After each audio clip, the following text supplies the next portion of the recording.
का टॉपिक हमने इसीलिए चूज किया कि स्वस्थ कैसे रहना है, स्वस्थ रहने के लिए क्या क्या करना है, क्या क्या हमें चेंजेस करने हैं अपने लाइफस्टाइल में, उसके बारे में हम लोग डिस्कस करेंगे। दूसरा, क्योंकि कोविड चल रहा है, उसका कभी अभी अंत नहीं हुआ है, अभी पता भी नहीं कब तक इसका अंत होगा, तो हमें लगा कि इसके बारे में भी थोड़ा सा डिस्कस करें कि लाइफस्टाइल का कोविड पे क्या इफेक्ट है और कोविड का लाइफस्टाइल पे क्या इफेक्ट है और क्या खाएं और क्या पिएं ताकि इससे भी हम बच पाएं। तो आज का टॉपिक हमने रखा है healthy lifestyle and eating habits. कुछ ऑब्जेक्टिव्स हम पूरे करेंगे इसमें, जिसमें हम जानेंगे कि हेल्थ है क्या, स्वास्थ्य है क्या एक्चुअली, और हेल्थ कैसे अचीव करनी है। लाइफस्टाइल डिसीजेस क्या है जो आपके लाइफस्टाइल से होते हैं, हेल्दी लाइफस्टाइल कैसे अचीव करना है, खाना पीना क्या है जिससे हम स्वस्थ रहें, फ्लू और कोविड से बचने के लिए खान पान में क्या चेंजेस करने हैं। हम जो स्पेशली मेरे जैसी उम्र के लोग हैं जिनके बच्चे अभी छोटे हैं, वो जंक फूड से बहुत परेशान है। जंक फूड एक्चुअली होता क्या है, जंक फूड खाने से क्या नुकसान है और कैसे जंक फूड से बचना है। बहुत ही इंपॉर्टेंट क्वेश्चन है कि कुछ लोग अपना वजन क्यों नहीं कम कर पाते, why some people are not able to lose weight. कुछ लोग कहते हैं मुझे हवा भी लगता है, पानी भी लगता है, डॉक्टर साहब मेरा वजन नहीं कम होता, मैं क्या करूं। ये डिस्कस करेंगे। बड़ा ही बर्निंग क्वेश्चन है, गुड़गांव में भी है, भिवाड़ी में भी है, यंगस्टर भी लेते हैं, फीमेल्स भी आजकल अल्कोहल का यूज करती हैं। सब लोग पूछते हैं कितनी शराब पी लूं तो मुझे कुछ ना हो, मैं कितनी अमाउंट अल्कोहल मेरे लिए सेफ है। देखते हैं हम इसका आंसर कितना कर पाएंगे। दूसरा, मसालों का बहुत आजकल लोग बोलते हैं, जैसे ही कुछ चीज प्रॉब्लम आती है तो हम लोग बॉइल्ड वेजिटेबल या फ्रूट्स पे आ जाते हैं, क्या वो सत्य है। स्मोकिंग के बारे में, और थोड़ा सा जो कॉमन सिम्टम्स हैं, क्योंकि मैं गैस्ट्रो का डॉक्टर हूँ, अडल्ट गैस्ट्रो देखता हूँ, तो गैस, ब्लोटिंग, फुलनेस, बर्प्स, फ्लैचुलेंस, ये बहुत कॉमन है। कब्ज बहुत कॉमन है, इसके बारे में कैसे बचना है और कैसे इसके उपाय करने हैं। और अंत में फिजिकल एक्टिविटी का क्या रोल है, ये हम डिस्कस करेंगे। आप सभी लोगों से रिक्वेस्ट है कि आपके क्वेश्चंस में आंसर करने की कोशिश करूंगा। आपके पास एक क्वेश्चन आंसर बॉक्स है जिसमें आप अपने क्वेश्चंस को डाल सकते हैं। सो धन्यवाद दोबारा ज्वाइन करने के लिए। ये इश्यू इंपॉर्टेंट क्यों है, हमने क्यों चूज किया, इसका एक अलग से मीनिंग है। क्योंकि जो फोकस हम लोग हेल्थ या वेलनेस पे करते हैं तो इससे फायदे क्या है। जैसे मैंने बताया, जिंदगी लंबी नहीं होनी चाहिए, अच्छी भी होनी चाहिए। सो इससे इलनेस प्रिवेंट होती है, डिसीज प्रिवेंट होता है, आपकी परफॉर्मेंस बढ़ती है, आप एनर्जेटिक फील करते हैं, आप अच्छे दिखते हैं। सबसे इंपॉर्टेंट, अगर आप फिट रहेंगे तो आप अच्छे दिखेंगे, और ऑफ कोर्स एक लंबी हैप्पी लाइफ जी पाएंगे। और लास्ट जो सबसे जरूरी है, आजकल मैं तो आर्टिमिस में काम करता हूँ, मेडिकल बिल भी कम होंगे, बिकॉज जितना आप हम लोगों के पास कम आएंगे उतने आपके मेडिकल बिल्स कम होंगे। सो बचना बहुत जरूरी है। इसका एक और रेलिवेंस मैं आपको दिखाना चाहूंगा। अगर आप पूरे वर्ल्ड में देखें कि डेथ क्यों होती है, किन कॉजेज से होती है, तो 5 मुख्यतः कारण है। 5 मुख्यतः कारण में जो टॉप 5 कॉजेज हैं डेथ में, उसमें हार्ट की बीमारियां, छाती की बीमारियां, कैंसर, शुगर और स्ट्रोक। आप देखिए, ये जो 5 मेन कारण हैं, इनको हम लाइफस्टाइल डिसीज बोलते हैं। सो इसी से ही मोर्टेलिटी बढ़ती है। और अभी आप न्यूज़पेपर में पढ़ते हैं, टीवी में भी देखते हैं, कोविड की मोर्टेलिटी भी लाइफस्टाइल डिसीज से बढ़ती है। तो 2 तरह के मरीज, एक ऐसा जिसको कोविड है लेकिन वो स्वस्थ था, तो उसमें मोर्टेलिटी या डेथ कम होगी। अगर वो पर्सन जिसको कोविड हुआ है और वो लाइफस्टाइल डिसीज का शिकार था, या इन 5 में से इसको कुछ भी था, तो उसके अंदर कोविड की भी मोर्टेलिटी या डेथ ज्यादा होने का चांस है। लाइफ स्टाइल डिसीजेज है क्या, आप लाइफ और स्टाइल को मिक्स करिए। तो लाइफ स्टाइल डिसीजेज वो है जो अनहेल्दी बिहेवियर से होते हैं हमारे, और पार्टली बाई अदर फैक्टर्स। तो अनहेल्दी बिहेवियर्स में हम अभी डिस्कस करेंगे हमारे क्या ऐसे अनहेल्दी बिहेवियर है जिससे हमें लाइफ स्टाइल डिसीज होता है। इन अनहेल्दी बिहेवियर की जब हम बात करते हैं, सबसे इंपॉर्टेंट रिस्क फैक्टर में स्मोकिंग है, टोबैको यूज, हमारा सेडेंट्री लाइफस्टाइल, हमारी फिजिकल एक्टिविटी की कमी, हम लोग वॉक नहीं करते हैं, फिजिकल एक्टिविटी हमारी घटती जा रही है, अनहेल्दी डाइट खाते हैं, खान पान में अनहेल्दी चीजें हैं, और अल्कोहल का अत्यधिक उपयोग भी लाइफस्टाइल डिजीज का हमें शिकार करता है। नुकसान क्या है, आप कभी भी देखिए, शुगर के मरीज को देखिए, बीपी के मरीज को देखिए, और मैं सबसे पूछना चाहूंगा, क्या किसी ने किसी की शुगर ठीक करी है? क्या किसी डॉक्टर ने बोला कि हाँ भैया शुगर आपकी ठीक हो गई, कल से मत आइए? तो आप ध्यान से देखिए, जितने भी लाइफस्टाइल डिसीज हैं, चाहे वो हार्ट डिसीज है, शुगर है, बीपी है, लिपिड की डिसीजेज है, स्ट्रोक है, वो क्योर नहीं कर सकते, उनको केवल ट्रीट किया जा सकता है। इसका मतलब है कि सारी उम्र हमें अस्पताल के चक्कर काटने हैं, ओपीडी में वेट करना है। एक आदमी है, 2 बीमारी है, 3 बीमारी है, बीपी है, शुगर है, हार्ट डिसीज है, दवाइयां 5, 7, 8, 9 हो जाती हैं। तो एक ही आदमी जब इतनी दवाई लेता है तो उसको इफेक्ट और साइड इफेक्ट दोनों आते हैं। अगर एक छोटी सी गोली आपकी बीमारी को ठीक कर सकती है तो वो साइड इफेक्ट भी दे सकती है। और अल्टीमेटली एक विशियस लूप बनता है, एक ऐसा लूप बनता है जिसमें हम इफेक्ट और साइड इफेक्ट के बर्डन में घुस जाते हैं। और जैसा मैंने पहले बताया, लाइफस्टाइल की बीमारी अगर हमें है, चाहे वो हमें बीपी हो, शुगर हो, हार्ट की डिसीज हो, स्ट्रोक हुआ हो, या हम अल्कोहल लेते हो, तो कोविड की भी मोर्टेलिटी या डेथ ज्यादा है। सो दोनों का combination is a bad combination. इसका मतलब है कि हम हेल्दी होना चाहते हैं और हमें एक अच्छी क्वालिटी ऑफ लाइफ चाहिए, और तभी हम आज है फोकस करने के लिए प्रिवेंशन के, नॉट की ट्रीटमेंट। और आज का जो टॉक है वो एक अवेयरनेस टॉक है कि हम कैसे स्वस्थ रहें और कैसे अपनी बीमारियों को प्रिवेंट कर पाए। तो सबसे पहले एक जो बड़ी बेसिक बात मैं डिस्कस करना चाहूंगा, हेल्थ है क्या, स्वास्थ्य क्या है। हेल्थ को बताया गया है कि health is a state of complete physical, mental and social wellbeing. स्वास्थ्य में आपका शारीरिक और मानसिक स्वस्थ अगर है तो आप सच में स्वस्थ हैं। लेकिन क्या हम हैं, क्या हम फिजिकली हेल्दी हैं, क्या हम मेंटली हेल्दी हैं? शायद नहीं। शायद हम सोशली बहुत हेल्दी हो गए हैं, बहुत ज्यादा इंटरेक्ट करते हैं, बहुत ज्यादा मिलते हैं, लेकिन फिजिकली और मेंटली अभी शायद हम हेल्दी नहीं है। हेल्थ को अचीव कैसे करेंगे? हेल्दी लाइफस्टाइल से। जितना आप अच्छा हेल्दी लाइफस्टाइल रखेंगे, आप हेल्थ की तरफ बढ़ जाएंगे। और हेल्दी लाइफस्टाइल है क्या? हेल्दी लाइफस्टाइल एक मिक्स है जिसमें आप बेसिक हेल्थ बिहेवियर्स का ध्यान रखते हैं।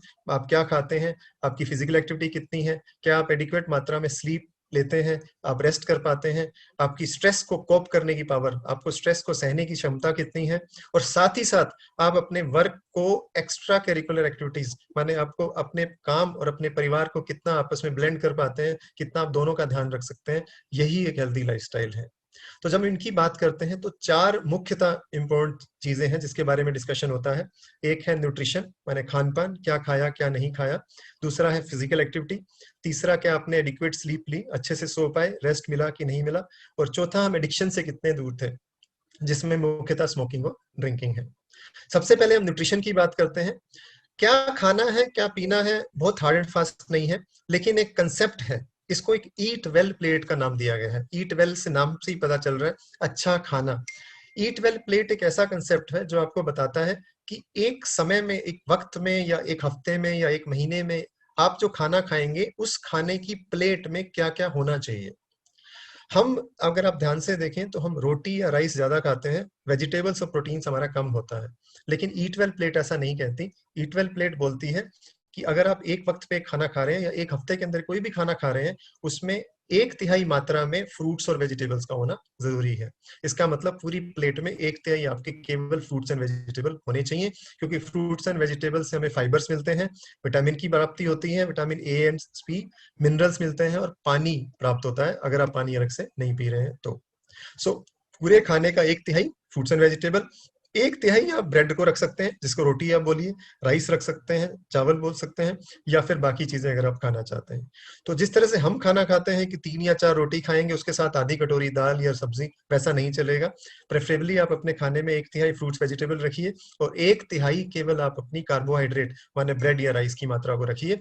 उसके अलावा मिल्क और डेयरी प्रोडक्ट्स आपको खाने होंगे, जिसमें आप चाहे तो दूध पी सकते हैं। अगर आपको दूध नहीं पचता है, सपोज आपको दूध से कुछ भी प्रॉब्लम होती है, जिसमें फ्लैचुलेंस है, गैस का बनना है, पेट फूलना है, तो आप दही, लस्सी, छाछ या मट्ठा पी सकते हैं। मिल्क एंड डेयरी प्रोडक्ट्स लगभग 15 से 20% टोटल का होना चाहिए। क्यों होना चाहिए? क्योंकि इससे प्रोटीन मिलता है, कैल्शियम मिलता है, और विटामिन ए की प्राप्ति होती है। प्रोटीन के कुछ सोर्स हमें लेने होंगे। अगर नॉन वेजिटेरियन है तो मीट, फिश या एग खा सकते हैं। अगर हम वेजिटेरियन हैं तो हम दाल खा सकते हैं, सोयाबीन खा सकते हैं, पनीर खा सकते हैं। प्रोटीन चाहिए, लगभग 20% से 25% आपका खाना प्रोटीन की फॉर्म में होना चाहिए, क्योंकि इसमें ना केवल प्रोटीन है, बल्कि कुछ मिनरल्स और विटामिन भी हैं। तो आपकी पूरी प्लेट में सबसे अधिक फ्रूट, वेजिटेबल और प्रोटीन्स या डेयरी प्रोडक्ट्स होने चाहिए, और कम मात्रा में कार्बोहाइड्रेट, रोटी, चपाती होनी चाहिए। यही मेरे कहने का मकसद है। ऐसे खाने जिनके अंदर फैट माने वसा की मात्रा या शुगर की मात्रा ज्यादा है, वो ईट वेल प्लेट में नहीं है। और आप देखिए हम लोग कितना जंक फूड खाते हैं, पनीर बटर मसाला खाते हैं, चिकन खाते हैं, टिक्का खाते हैं। एक्चुअली ये ईट वेल प्लेट का पार्ट नहीं है। क्योंकि ये एक ऐसी कैलोरी प्रोवाइड करते हैं, एक ऐसी एनर्जी प्रोवाइड करते हैं जिसका यूज नहीं है, लेकिन वो आपके शरीर में जमा हो जाती है, आपके शरीर में फैट की फॉर्म में जमा हो जाती है या आपके हार्ट में फैट की फॉर्म में जमा हो जाती है, अल्टीमेटली बीमारियों का कारण बनती है। सो ऐसे खाने आपको ओकेजनली खाने हैं। ये खाने मेरा मानना है कि हम जीभ के लिए खाते हैं, हम पेट के लिए नहीं खाते। सो ऐसे खानों को हमें कभी कभी प्रयोग करना है, लगभग हफ्ते में एक बार। सो ऐसे खाने हमें अवॉइड करने हैं। नमक भी एक्स्ट्रा नहीं खाना है, ये बड़ा इंपॉर्टेंट पार्ट है। अब सब लोग बोलते हैं कि नमक क्यों नहीं होना चाहिए। एक्चुअली जो नमक आपको चाहिए, जो इंग्लिश में जिसको सोडियम क्लोराइड बोलते हैं, उसका सबसे अच्छा सोर्स आपका खाना ही है। जो आप खाना खाते हैं उसमें आपका 75% जो सॉल्ट रिक्वायरमेंट है पूरा हो जाता है। सो जो ऊपर से हम लोग जो छिड़कते हैं, लेमनेड बनाते हैं, नींबू पानी बनाते हैं, सलाद के ऊपर छिड़कते हैं या अचार खाते हैं, ये कहीं भी ईट वेल प्लेट का पार्ट नहीं है। और मैं कहना चाहूंगा वो लोग जिनको ब्लड प्रेशर की प्रॉब्लम है या जिनके परिवार में फैमिली हिस्ट्री है शुगर की, बीपी की, वो लोग ऊपर से स्प्रिंकल्ड सॉल्ट या एडिड सॉल्ट ना लें। केवल खाने के अंदर जो सॉल्ट है वो लें, और जो तड़के में थोड़ा सॉल्ट डलता है उसी का उपयोग करें, क्योंकि एक्स्ट्रा सॉल्ट आपके लिए हार्मफुल है।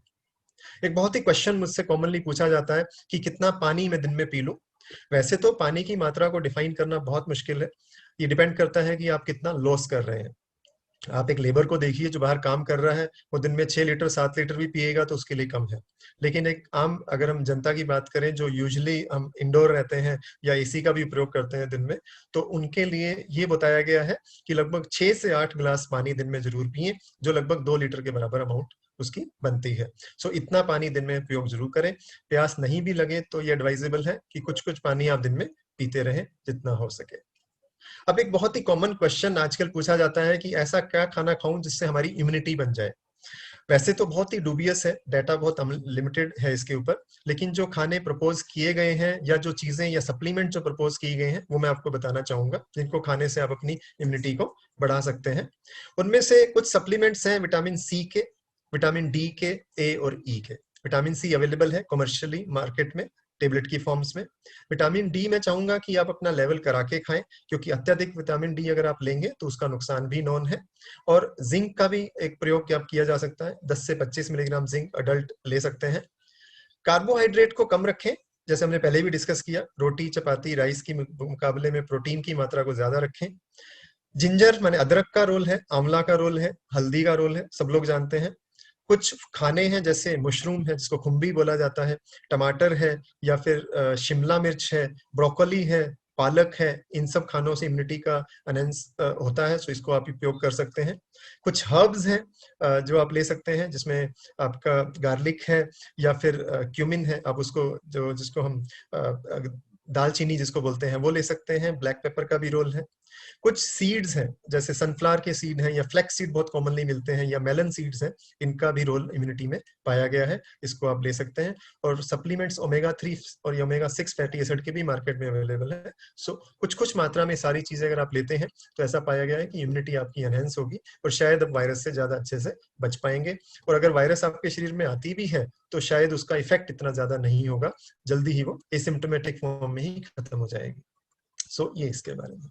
जंक फूड की बात करना चाहूंगा। जंक फूड बहुत प्रॉब्लम है, स्पेशली मेरी उम्र के लोग जिनके बच्चे अभी स्कूलों में हैं, उनको बहुत प्रॉब्लम है कि चाइल्डहुड ओबेसिटी बढ़ रहा है। तो कोशिश ये किया जाता है कि बच्चों के अंदर मोटापे को कम किया जाए, जंक फूड की मात्रा कम की जाए। जंक फूड का जब भी नाम आता है तो मैं हमेशा सुनता हूं कि हम बर्गर पिज्जा की बात करते हैं, लेकिन मैं आज एक बात को क्लियर करना चाहूंगा। जंक फूड केवल पिज्जा या बर्गर नहीं है, इसकी एक डेफिनेशन है। जंक फूड बेसिकली एक ऐसा खाना है जिसके अंदर नमक की, चीनी की और फैट की मात्रा ज्यादा है। तो कोई भी ऐसा खाना जिसके अंदर नमक, चीनी या वसा की मात्रा, घी की मात्रा, तेल की मात्रा ज्यादा है, वो सारे ही जंक फूड है। तो केवल ये नहीं कि हम केवल बर्गर दे रहे हैं तो जंक फूड है। ये जो हम देते हैं अपने बच्चों को, जिसमें एक पूरा स्टफ्ड पराठा, उसके ऊपर हमने बटर रखा है येलो, उसमें भी नमक है, या फिर ये जो पनीर बटर मसाला है या चिकन बटर मसाला है, या फिर पकोड़े जो हम खाते हैं, ये सारे जंक है। और मान के चलिए कि वो खाना है जिसकी कैलोरी या एनर्जी आपको जरूरत नहीं है, ये आप एक्स्ट्रा खाएंगे, और एक्स्ट्रा खाएंगे तो ये आपके पेट पे डिपॉजिट होगी। तो जो सेंट्रल ओबेसिटी, जो हम पेट पे जो ओबेसिटी कहते हैं, ये बनेगी, और यही फैट आपके शरीर में जमा होगा, यही फैट आपकी खून की धमनियों में जमा होगा, ब्लड सप्लाई को हार्ट की कम करेगा, और अल्टीमेटली हार्ट अटैक का इंसिडेंस बढ़ता है। स्ट्रोक माने ब्रेन के अंदर जो लकवा जिसको हम बोलते हैं, उसका इंसिडेंस इससे बढ़ता है। और चूंकि सबको पता है कि चाइल्डहुड ओबेसिटी माने बचपन का मोटापा ही एक अडल्ट मोटापे के अंदर कन्वर्ट होगा, तो इसको हमें शुरू से ही ध्यान रखना होगा। ये खाने हमें ओकेजनली खाने हैं, रूटीन में इनका उपयोग नहीं करना है। तो बड़ी प्रॉब्लम जो मुझे लगती है, जो मैंने आज तक की अपनी प्रैक्टिस में देखा है, लोग समझते नहीं है। सब लोग मुझे आके बोलते हैं कि डॉक्टर साहब मैं तो खाती नहीं हूँ या खाता नहीं हूँ, मुझे तो फिर भी मैं मोटी हूँ। या वो लोग बोलते हैं कि मुझे हवा भी लगती है, पानी भी लगती है, खाना तो मेरा कुछ भी नहीं है। मैं यहाँ पे एक बताना चाहूंगा कि हम अल्टीमेटली ये नहीं समझ पा रहे कि हम जो खा रहे हैं उतना भी लूज नहीं करते, हम एक्सरसाइज उतनी भी नहीं करते कि जितना खाना हम खाएं उसको बर्न कर पाए। मैं आपको एग्जांपल देना चाहूंगा यहाँ पे कि कितनी चीजों में कितनी कैलोरी है। आप इनमें से कोई भी एग्जांपल आप ले लीजिए, जैसे ये सबवे है, सबवे को अगर आप एग्जांपल लें, आधा जो आप सबवे खाते हैं जिसको हाफ फुट वाला जो होता है, उसके अंदर लगभग लगभग 400 किलो कैलोरी है। सो 400 किलो कैलोरी का सपोज आपने सबवे खाया, तो आप ये देखिए कि उसको बर्न करने के लिए कितनी मेहनत करनी पड़ेगी। मैं एक एग्जांपल देना चाहूंगा, how long to burn 450 calorie, 450 kilo calorie को आपके शरीर से हटाने के लिए आपको कितनी मेहनत करनी है, ध्यान से देखिए। 62 मिनट की जॉगिंग और 133 मिनट की वॉकिंग। तो क्या हम लोग करते हैं ऐसा? हम नहीं करते हैं। कौन है जो 2.25 घंटे वॉक करता है और वो केवल 450 कैलोरी बर्न करता है? We don't do that. So that is a problem. We don't understand, हम समझते नहीं है कि कितना खा के कितना चलना पड़ेगा। हमें लगता है हम 2 चपाती खाते हैं, 1 चपाती खाते हैं, दिन में ये खाते हैं, बिस्किट खाते हैं, बट लेकिन हम चलते उतना भी नहीं है। सो फिजिकल एक्टिविटी की रिक्वायरमेंट बहुत ज्यादा है कैलोरी को लूज करने के लिए, और ये हमें समझना होगा। एक और मैं छोटा सा एग्जांपल देना चाहूंगा। अगर आपको एक कैन ऑफ कोका कोला का अगर आपने कैन पिया है जिसके अंदर केवल 140 किलो कैलोरीज हैं, आपको 55 मिनट की वॉकिंग करनी होगी उसको बर्नआउट करने के लिए। सो बार बार मैं ये बताना चाह रहा हूँ कि जो कितने हम चलते हैं उससे हमारी कैलोरी लॉस ज्यादा नहीं है। सो इनपुट आउटपुट की रेशियो का प्रॉब्लम है। यूजुअल प्रॉब्लम क्या है?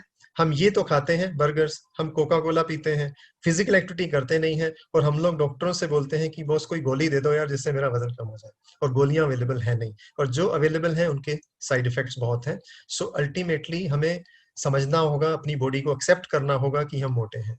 और ये भी एक बहुत बड़ी प्रॉब्लम मैंने देखी है, सब लोगों को लगता है कि वो ठीक है, वो मोटे नहीं है, उनको लगता है हम खाते पीते घर के हैं, बहुत बढ़िया है। So please understand your body, अपने शरीर को समझिए और एक्सेप्ट करिए कि आप मोटे हैं सबसे पहले, क्योंकि ये तो रूल है, ह्यूमन नेचर है। जब तक हम एक्सेप्ट नहीं करेंगे हम इम्प्रूव नहीं करते हैं। सो सबसे इंपॉर्टेंट है to accept that we are fat या वी आर ओबीज, हम मोटे हैं, इसको एक्सेप्ट करना होगा। जरूर है पता करना होगा कि हम मोटे कैसे हैं। मैं आपको एक छोटा सा एग्जांपल देना चाहूंगा यहाँ पे। सिंपल सा एग्जांपल है कि आपको अपना वजन पता करना है और फिर कंपेयर करना है कि आइडियल वेट के बराबर है कि नहीं। सो सिंपल फॉर्मूला ये है कि आप हाइट को सेंटीमीटर में निकालिए और उसमें से 100 घटा दीजिए। मैं आपको एक और एग्जांपल दूं, मेरी हाइट 177 सेंटीमीटर है, इसमें से मैं 100 घटा दूं तो 77 या 76 किलो मेरा वजन होना चाहिए। वो एक आइडियल वेट है, उससे ज्यादा नहीं। और मैं लेडीज को बता दूं, उनके लिए -105 है।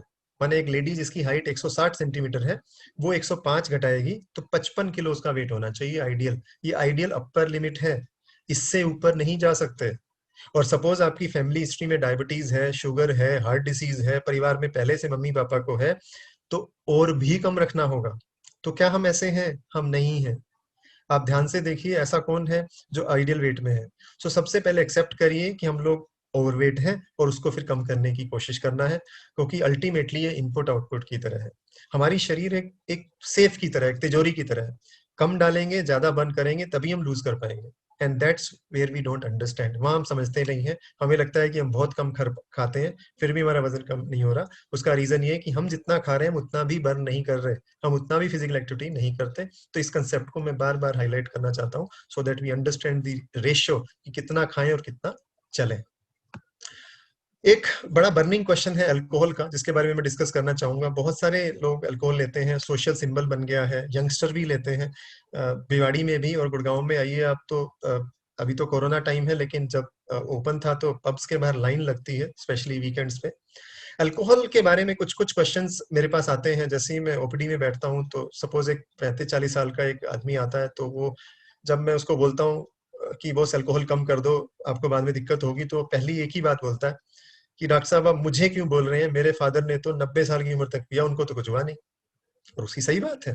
कुछ ऐसे आर्मी पर्सनल हैं, कुछ ऐसे एक्स सिविल सर्विसमैन हैं, या वैसे भी लोग हैं जो बहुत उम्र तक पीते हैं, उनको कुछ नहीं होता। दूसरा एक लड़का या आदमी ऐसा भी आएगा जो बोलेगा कि डॉक्टर साहब मैं तो बियर पीता हूँ, मैं तो अल्कोहल पीता ही नहीं। बड़ा फनी सी बात है, मैं इस बात को भी लेकिन क्लियर करना चाहूंगा आज। और कुछ लोग उल्टा बोलेंगे, कुछ लोग बोलते हैं कि मैं तो प्योरेस्ट विस्की पीता हूँ, स्कॉच पीता हूँ, सिंगल मॉल्ट पीता हूँ, मुझे क्या होगा। कुछ इसका बहाना देते हैं कि डॉक्टर साहब ये तो हार्ट के लिए बड़ी अच्छी है, इसलिए पी लेता हूँ। और कुछ मैं डिस्कशन आज ये करना चाहूंगा क्योंकि फीमेल्स में भी इसकी हैबिट बढ़ रही है, तो फीमेल्स के अंदर ये कितना सेफ है।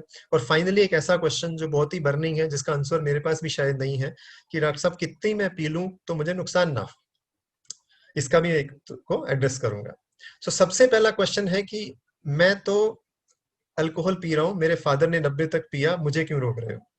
तो बेसिकली अल्कोहल का जो डैमेज आपके शरीर पे है वो वेरी करता है person to person, because of various reasons. बहुत सारे कारण हैं। एक तो आपकी जेनेटिक्स, आपके माँ बाप, आपके अंदर एंजाइम, एक एंजाइम जो अल्कोहल को डाइजेस्ट करता है उसका नाम है अल्कोहल डिहाइड्रोजिनेस, वो सब में अलग अलग मात्रा में है। फिर आपका मोटापा, फिर आपके रिस्क फैक्टर, आप में पानी की मात्रा, ये सारी चीजें डिसाइड करती हैं कि अल्कोहल का नुकसान आपके ऊपर कितना होगा। और एक और बड़ा अच्छा कंसेप्ट है 2+2। 2+2 4 होना चाहिए, लेकिन 2+2 5 है। कैसे है मैं समझा दूंगा आज। सपोज मैं पहले से मोटा हूं, मेरा वजन 90 किलो है, पहले से मुझे फैटी लीवर है, और पहले से ही मेरा लीवर कॉम्प्रोमाइज है, तो कितना अल्कोहल चाहिए डैमेज करने के लिए। सो यहाँ क्या होगा, 2+2 5 हो जाएगा। तो अगर लीवर पहले से ही कॉम्प्रोमाइज है because of obesity, diabetes and everything, amount of alcohol required to cause damage will be very less. तो कैसे आप बताएंगे कि कितना मेरे लिए सेफ है। दूसरा बोलता है कि अक्सर मैं तो बियर पीता हूं, मैं अल्कोहल नहीं पीता। तो आज ये दिखा दूं, वर्ल्ड हेल्थ ऑर्गेनाइजेशन, जिसका नाम आजकल आप बहुत सुन रहे होंगे कोविड के रिलेशनशिप में, WHO ने डिफाइन किया है अल्कोहल के ड्रिंक को। अगर आप दूसरे नंबर पे फोकस करें तो यहाँ आप देखेंगे इतना विस्की, माने 60 ml विस्की, एक पाइंट जो आप बियर का पीते हैं ग्लास, और जो आपकी वाइन है उसका ये आधा गिलास, उसमें अल्कोहल की मात्रा बराबर है। माने अगर आप इतनी विस्की पी लें, रीजन क्या है, विस्की आप 60 ml या 30 ml लेके उसको डाइल्यूट करते हैं, उसमें पानी डालते हैं, 4 या 5 गुना कर देते हैं। विस्की में 42% अल्कोहल है वेट बाई वॉल्यूम, बियर में 4 से 7%, वाइन में 11%। लेकिन आप देखिए बियर आप पीते हैं 600 ml, 700 ml, 1000 ml, और पानी नहीं डालते, विस्की में पानी डालते हैं। तो अल्टीमेटली जो अल्कोहल है, या केमिकली हम बोले इथेनॉल, जो आपके शरीर में जा रहा है, आपके लीवर को जो नुकसान कर रहा है, उसकी मात्रा सब में सेम है। तो प्लीज इस बात पे फोकस मत करिए कि मैं बियर पीता हूं, मैं अल्कोहल नहीं पीता, दोनों का नुकसान एक ही है। तीसरी बात कि हार्ट के लिए पीता हूँ डॉक्टर साहब, हार्ट के लिए बड़ी अच्छी है। अब इसके बारे में कोई डाटा नहीं है, स्टडीज आ चुकी हैं जिन्होंने बोला है कि जो हार्ट के ऊपर बेनिफिशियल इफेक्ट था, जो फायदेमंद इफेक्ट था, वो खत्म हो जाता है लीवर के डैमेज की वजह से। सो प्लीज इस बात को एक्सक्यूज ना दें और इस बात को छोड़ दें। चौथा है कि आदमी और औरत में, माने मैन और वुमेन में क्या फर्क है। आप इनको देखिए, ये एक 25 साल का लड़का है और एक 25 साल की लड़की है, इनको सेम अमाउंट में अल्कोहल पिलाया गया, और उसके बाद 30 मिनट, 1 घंटे, 2 घंटे, 3 घंटे और 4 घंटे में इनके ब्लड में अल्कोहल की मात्रा को नापा गया। तो ये पाया गया कि हर वक्त पे वुमेन के अंदर ब्लड में अल्कोहल की मात्रा मैंने आदमी के मुकाबले डबल थी। तो पिया सेम अल्कोहल, बट अल्कोहल की मात्रा डबल थी, क्योंकि मेटाबॉलिज्म कम है। अल्कोहल डिहाइड्रोजनेस जो मैंने एंजाइम बताया, उसकी मात्रा कम है, फैट की मात्रा अलग है, पानी की मात्रा आपके शरीर में अलग है। तो वुमेन के अंदर ये साइड इफेक्ट इसका डबल आएगा, इवन अगर आप बराबर भी मात्रा में पिएंगे तो मेरी सभी फीमेल जो यहाँ पे हैं, अगर अटेंड कर रही हैं, तो उनसे रिक्वेस्ट है कि आप चाहे कंधे से कंधा मिला के चलिए आदमियों के साथ, बट इसमें आप उनसे कम्पीट मत करिए, क्योंकि आपको ये नुकसान ज्यादा करेगा। तो मेरी रिक्वेस्ट सभी से है कि सेफ चॉइस बनाइए। अब एक लास्ट क्वेश्चन आता है कि डॉक्टर साहब कितना पी लूं तो नुकसान ना हो। नंबर एक तो ये बताना बहुत मुश्किल है, जैसे मैंने बताया सभी के लिए, कि किसको कितना नुकसान होगा, क्योंकि जेनेटिक्स सबकी अलग अलग है, कई कारणों से ये बताना बहुत मुश्किल है। लेकिन फिर भी हम लोगों ने पाया है कि अगर आप हफ्ते में एक बार पीते हैं, कम मात्रा में पीते हैं, तो शायद आपको लिवर या पेनक्रियाज से रिलेटेड डैमेज होने के चांसेस कम है। इसमें भी मैं इन्वर्टेड कोमा में शायद लगा रहा हूं, क्योंकि मैं श्योर नहीं हूं, लेकिन इतना ये रहेगा। दूसरा एक आता है कि डॉक्टर साहब हफ्ते में एक बार पी लिया लेकिन उसने पूरा कोटा पूरा कर दिया। नहीं, कोटा भी नहीं पूरा करना। कोटे को भी डिफाइन किया गया है, वर्ल्ड हेल्थ ऑर्गेनाइजेशन ने कोटा डिफाइन किया है, जो हम कोटा यूज करते हैं कि पूरे हफ्ते का निपटा दिया, ऐसा नहीं करना है। अगर आप 5 ड्रिंक विस्की के या उससे ज्यादा ले रहे हैं तो WHO, वर्ल्ड हेल्थ ऑर्गेनाइजेशन ने उसको कोटे का नाम दिया है या बिंजिंग का नाम दिया है इंग्लिश में। तो अगर आप एक बार में 5 से ज्यादा ड्रिंक ले रहे हैं तो वो हफ्ते में एक बार पीने का भी आपका वो उसका फायदा खत्म हो जाएगा। तो मेरी सबसे रिक्वेस्ट है, एक तो कभी कभी पिए, और उस वक्त जब आप पी रहे हैं तो भी डोंट गो फॉर बिंजिंग, माने वो कोटा पूरा मत करिए, और अमाउंट जितना आप अल्कोहल ले रहे हैं उसको कम रखिए। अब आते हैं टोबैको के ऊपर। टोबैको एक ऐसा टॉपिक है, चाहे आप च्यू करें, माने आप उसको उसको एज ए टोबैको को आप च्यू कर रहे हैं या आप स्मोकिंग की फॉर्म में ले रहे हैं, उसके इतने नुकसान हैं कि उसको गिनना मुश्किल है। उसके लिए 2 घंटे का लेक्चर अलग से चाहिए। कि ऐसा कोई पार्ट नहीं है शरीर का जिसको नुकसान नहीं करता, ऐसा कोई कैंसर नहीं है शरीर में जिसमें इसका कंट्रीब्यूशन नहीं है या इसमें जिसका योगदान नहीं है। तो मेरी सबसे रिक्वेस्ट है कि स्मोकिंग हमें स्टॉप करनी होगी, ना कि अल्कोहल की तरह कि कम कर दें या ज्यादा कर दें, इसको हमें स्टॉप करना होगा। अगर आप पेट के बारे में बात करें तो ये एसिड बढ़ाता है, अल्सर बनाता है, बैड स्मेल आपको आती है, कुछ बीमारियों को बढ़ावा देता है जिसमें कुछ इन्फ्लेमेशन या सूजन आपकी आंतों में हो जाती है, और ऑलमोस्ट हर कैंसर को उसको बढ़ाने में इसका योगदान है। तो मेरी सबसे रिक्वेस्ट है, इसके बारे में सोचें नहीं, कम ज्यादा ना करें, सीधा इसको स्टॉप कर दें। अगर बहुत ज्यादा स्मोक कर रहे हैं तो ग्रेजुअली कर दें। सपोज आज मैं 10 सिगरेट पीता हूं तो मैं हर हफ्ते एक एक कम कर दूंगा। आज मैं 10 पीऊंगा, हफ्ते बाद 9 पीऊंगा, उसके बाद हफ्ते बाद 8। तो इस तरह से आपके शरीर को भी पता नहीं चलेगा और आपके लिए स्मोकिंग छोड़ना आसान हो जाएगा। टोबैको को आप बंद कर दें। अगर आप टोबैको च्यू करते हैं तो उसको भी आप छोड़ दें। ये मेरी सबसे रिक्वेस्ट है। मसालों के बारे में बहुत बोला जाता है कि जब भी डॉक्टर साहब मुझे गैस बनती है, पेट फूलता है, तो मैं तो बॉइल्ड फूड्स पे आ जाता हूँ, बॉइल्ड वेजिटेबल खाने लगता हूँ। मेरे ख्याल से ये गलत चीज है। बहुत सारी स्टडीज में, बहुत सारी साइंस की रिसर्च में पाया गया है कि स्पाइसेस, जो मसाले हैं, वो अल्सर नहीं करते हैं। हिंदुस्तान मसालों से भरा हुआ है। हम लोग गुलाम भी मसालों की वजह से हुए थे। ईस्ट इंडिया कंपनी ने सबसे पहले मसाले ही बेचने शुरू किए थे यहाँ से। सो मैं नहीं मानता, और पर्सनली साइंस भी नहीं मानती है कि मसालों से आपको गैस बनती है, कब्ज होती है, या बर्ब्स आते हैं, डकार आते हैं, रोड उठती है।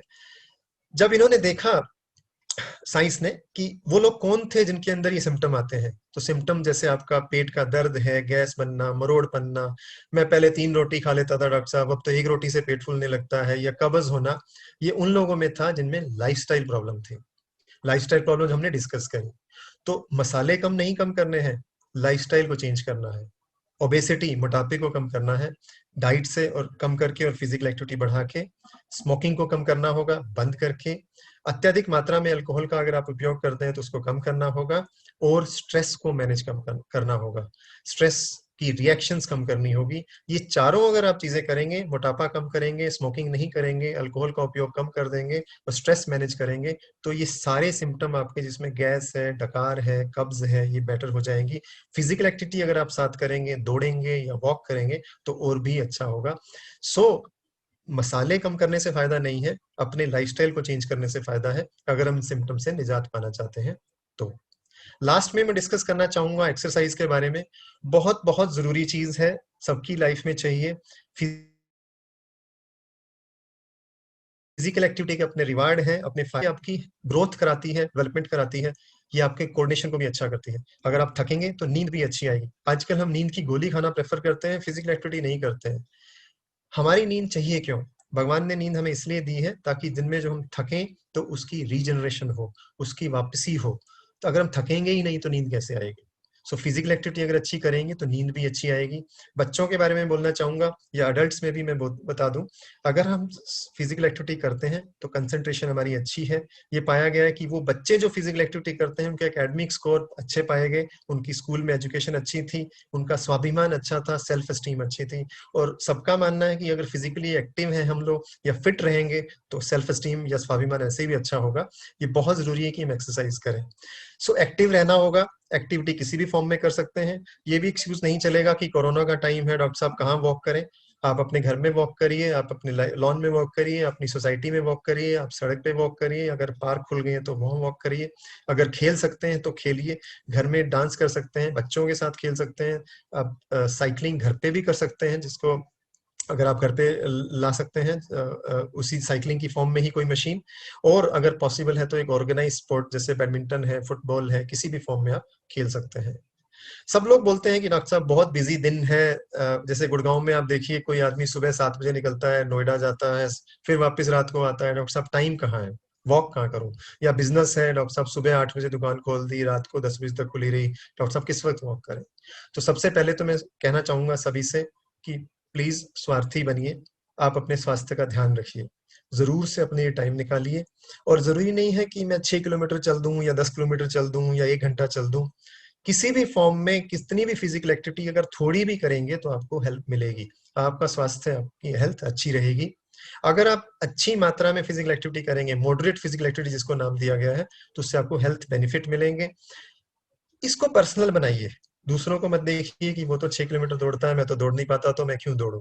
पर्सनल इसलिए भी बनाइए क्योंकि सबकी बॉडी अलग है, सबकी कैपेसिटी अलग है, आप कंपीट नहीं कर सकते। शुरू धीरे से करिए, 10 मिनट चलिए, 15 मिनट चलिए, आगे बढ़ाते जाइए, अगले हफ्ते 20 मिनट, अगले हफ्ते 30 मिनट, 40 मिनट, 50 मिनट, धीरे धीरे अपनी स्पीड को बढ़ा दीजिए। सपोज आप पहले 5 किलोमीटर लगभग लगभग 1 घंटे में चलते थे, धीरे धीरे आप 50 मिनट में चलिए, फिर 40 मिनट में चलिए, जिससे आपकी ब्रिस्क वॉक आपकी हो जाएगी। अगर आप डेडिकेटेड फिजिकल एक्टिविटी नहीं कर पा रहे हैं, गाड़ी जैसे मैंने एग्जांपल दिया है, पार्क यहाँ करके जाते थे, थोड़ा दूर पार्क करिए और फिर अपने ऑफिस या शॉप पे जाइए। आपके घर में कोई पेट है, उसको वॉक पे ले जा सकते हैं, कोई एल्डरली है उसके साथ वॉक कर सकते हैं, बच्चों को साथ वॉक कर सकते हैं। सीढ़ियों का उपयोग करिए, लिफ्ट मत लीजिए बिल्कुल भी। आ, कहीं भी जा रहे हैं तो उस वक्त वॉक करिए। एक फोन आ गया सपोज, बहुत ही सिंपल सी बात है, अभी भी आप वॉक कर सकते हैं, जैसे मैं इस वक्त टॉक दे रहा हूँ, आप चलते चलते सुनिए, आप इसके लिए बैठिए मत, आप ये सारी चीजों का कर सकते हैं। अल्टीमेटली फिजिकल एक्टिविटी आपको करनी चाहिए। कभी कभी ये भी है कि मैं अकेला बोर हो जाता हूँ, तो ग्रुप में चलिए, फैमिली को इन्वॉल्व करिए, ताकि सबका भला होगा उससे, और एक आपका माहौल अच्छा रहेगा, आप गप मार सकते हैं, गॉसिप कर सकते हैं, और पता भी नहीं चलेगा कि कब आपने 5 किलोमीटर 6 किलोमीटर पूरे कर दिए। और एक वॉकिंग ग्रुप बना लीजिए, सुबह सुबह या शाम को या किसी भी वक्त इकट्ठे कोशिश करके आप चलने की इसमें प्रयास कर सकते हैं। कुछ प्रॉब्लम्स लोगों को आती हैं, डॉक्टर साहब मैं चलता हूँ, मुझे दर्द शुरू हो जाते हैं, मैं कैसे चलूं? जैसा मैंने पहले डिस्कस किया, स्लोली शुरू करिए, कंपीट मत करिए किसी से, धीरे धीरे करिए। अगर आपको लगता है कि मैं अभी भी थकता हूं, तो सबसे कॉमन कारण है विटामिन डेफिशिएंसी, जिसमें विटामिन डी की मात्रा या B12 की मात्रा की कमी पाई जाती है, तो उसमें भी ऐसा है। तो वेरी बहुत ही सिंपल है, अपना टेस्ट करा के उसको सप्लीमेंट करवाइए। फिर भी आपको लगता है कि नहीं, ये चीज मेरी बात नहीं बन रही, मैं वॉक नहीं कर पा रहा या फिजिकल एक्टिविटी नहीं कर पा रहा हूँ, तो अपने डॉक्टर से मिलिए, क्योंकि फिजिकल एक्टिविटी जरूरी है, ना कि वो एक्सक्यूज जिसकी वजह से आप नहीं चल पा रहे हैं। और एक्स्ट्रा जो वजन है आपका, उसको कोशिश करने के कम करिए। लास्ट जो मेरा सेक्शन है जिसमें मैं बात करूंगा स्लीप के बारे में। एडिक्वेट स्लीप भी उतनी ही जरूरी है। नींद के बारे में बताया गया है कि नींद आपकी हर चीज को रीजनरेट करती है। जो आपकी अंदर बॉडी में टॉक्सिन्स बने हैं या आपकी ऐसी केमिकल रिएक्शंस हुई हैं जिनको आपको रिकवर कराना है, वो नींद में ही होगा। नींद से आप स्वस्थ उठते हैं, आपका डिसीजन मेकिंग अच्छा होता है, परफॉर्मेंस अच्छी होती है पूरे दिन में आपकी, आप लंबी बीमारियों से बचते हैं, आपकी मेमोरी अच्छी होती है, कंसंट्रेशन अच्छी होती है। एक बच्चा अगर एडिक्वेट स्लीप लेगा तो उसकी लर्निंग एंड एजुकेशन परफॉर्मेंस अच्छी होगी। और अल्टीमेटली अगर आप अच्छा सोएंगे तो मैंने देखा है चिड़चिड़े भी नहीं होंगे, तो आपकी इमोशंस और रिलेशनशिप सबसे अच्छे रहेंगे। एक अच्छी नींद बहुत जरूरी है। कितना सोना है? एक अडल्ट को लगभग 7 घंटे की नींद चाहिए, 7 से 8 घंटे। और जैसे जैसे एज कम होती है, जिसमें हम आप इसमें देखिए, अगर 9 से 12 साल का बच्चा है, उससे कम है, तो नींद की जो लेंथ है वो बढ़ानी चाहिए, लगभग 8 से 9 घंटे की नींद होनी चाहिए। एक बहुत इंपॉर्टेंट कंसेप्ट मैं यहाँ बता दूं, सब लोग बोलते हैं कि डॉक्टर साहब मैं तो रात को 2 बजे सोया था, सुबह 10 बजे उठ गया, तो हो गई 8 घंटे नींद पूरी। नहीं, वो नींद एक अच्छी नींद नहीं है, वो एक साउंड स्लीप नहीं है। साउंड स्लीप आपको तब आएगी जब आप कुछ घंटे, जैसे रात को 11 बजे से लेके सुबह के 4 या 5 बजे अपनी नींद में इंक्लूड करेंगे, वो एक साउंड स्लीप मानी जाती है। इंग्लिश या मेडिकल लैंग्वेज में उसको नॉन रेम स्लीप कहते हैं, रेम स्लीप जिसमें रैपिड आई मूवमेंट स्लीप है। तो एक साउंड स्लीप लेने के लिए आपको उस समय पे सोना है, ना कि आप सुबह 9 बजे सो के या दोपहर को उठेंगे। तो कोशिश करके जरूर उन घंटों को इंक्लूड करिए अपनी नींद में। अगर आप बिजनेस से या जॉब से लेट भी आते हैं, सपोज आप 10 बजे आए या आप शिफ्ट में काम करते हैं, तो आके अपना टाइम उस पर खराब ना करें। कोशिश करके खाना खा के फ्रेश होके सोशल मीडिया, फेसबुक, व्हाट्सएप, इस पे बहुत ज्यादा समय ना खराब करें और जल्दी सोने की कोशिश करें। लगभग 1 घंटे का गैप देके आप सो जाइए और यही सब चीजें आप सुबह उठ के कर सकते हैं कि अच्छी नींद उतनी ही जरूरी है। सो अल्टीमेटली इस सारी टॉक का मकसद या सारा हमने जो बात किया है अब तक, वो एक बैलेंस बनाना है। ऐसा नहीं कि हम बिल्कुल साधु बन जाएं, हम कुछ खाएं नहीं, हम कभी पिज्जा भी ना खाएं, हम बर्गर भी ना खाएं, हम पनीर भी ना खाएं, चिकन भी ना खाएं, या हम सारा दिन दौड़ते रहें, ऐसा नहीं है। एक बैलेंस चाहिए। एक बड़ा अच्छा सा इसमें एक एग्जांपल है, आप देखिए, little naughty and little nice. So थोड़ा शरारती और थोड़ा नाइस बनना होगा। माने अगर हम 70% टाइम भी इन सब चीजों को मान लेंगे जो हमने डिस्कस करी, और 30% या 20% हम अपनी मनमर्जी की कर लें, जैसे हम जंक फूड भी खा लें कभी कभी, या हम ओकेजनल अल्कोहल भी ले लें, या ओकेजनल सॉल्ट का भी उपयोग करें, तो भी हेल्थ पाई जा सकती है। ये भी हेल्दी लाइफस्टाइल का पार्ट है। लेकिन this is what I want, हम एक्सक्यूजेस देते हैं, हमें उल्टा रिजल्ट्स चाहिए। सो एक्सक्यूजेस को काटना है, रिजल्ट्स को लेना है। So I should have results rather than excuses. बहाने नहीं, रिजल्ट्स चाहिए। सो थोड़ा एफर्ट करना होगा इन सब चीजों पे जो हमने डिस्कस किया है। सो मैं कंक्लूड करूंगा अपने टॉक को। मैं चाहूंगा कि सब लोग खाना ठीक से खाएं, जैसा हमने डिस्कस किया, ईट वेल प्लेट, जिसमें हमने बताया कि 1/3 फ्रूट्स एंड वेजिटेबल्स हो, 1/3 आपका प्रोटीन की मात्रा और डेयरी प्रोडक्ट्स होने चाहिए, और 1/3 आप रोटी और चावल का उपयोग करें। काफी मात्रा में अपने फ्रूट वेजिटेबल को जरूर रखें। ईट वेल प्लेट जैसा मैंने बता ही दिया। शराब का मिनिमम उपयोग करें। जंक फूड कभी कभी खाएं, ओकेजनली सेलिब्रेट करिए। स्मोकिंग को बिल्कुल बंद करिए, स्मोकिंग का कोई रोल नहीं है स्वास्थ्य के बीच में। फिजिकल एक्टिविटी बहुत जरूरी है, बल्कि मैं फिजिकल एक्टिविटी को ऊपर लेके आना चाहूंगा, ये सबसे जरूरी है। फिजिकल एक्टिविटी ना केवल आपकी बॉडी को फिट रखती है, इमोशनली भी आपको अच्छा रखती है। और अपने लिए थोड़ा टाइम निकालिए, अच्छा स्लीप, एक अच्छा रेस्ट लेने की भी कोशिश करिए, बहुत बहुत जरूरी है। हमारे बीच में कुछ सीनियर लोग भी हैं, लेकिन सभी के लिए मेरा मैसेज है, it's never too late to change bad habits and start making healthy choices. कभी भी हम लेट नहीं होते एक अच्छे हेल्दी लाइफस्टाइल को प्राप्त करने के लिए और हेल्दी चॉइसेस को लाने के लिए।